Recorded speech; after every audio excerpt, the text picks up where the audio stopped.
ગત 25મી સપ્ટેમ્બરના રોજ અંકલેશ્વરના નવા ગામ કાકરવેલ ખાતે રહેતા અને મૂળ બોટાદના માલાભાઈ ઝઘડિયા જીઆઈડીસીમાં આવેલા પેપ્સી કંપનીમાં આઈસર ટેમ્પો ફેરવી રહ્યા છે. તેને પોપટભાઈને ગમતું ન હતું, જે વારંવાર માલાભાઈને ગાડી પેપ્સી કંપનીમાં ના ફેરવવાની ના પાડી રહ્યો હતો.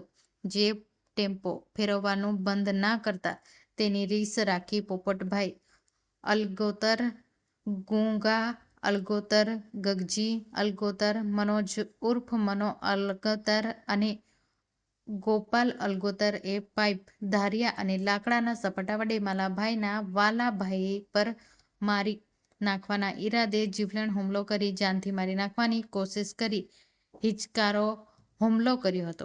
જેને ગંભીર રીતે ઘવાયેલા બંનેને સારવાર અર્થે ખસેડવામાં આવ્યા હતા.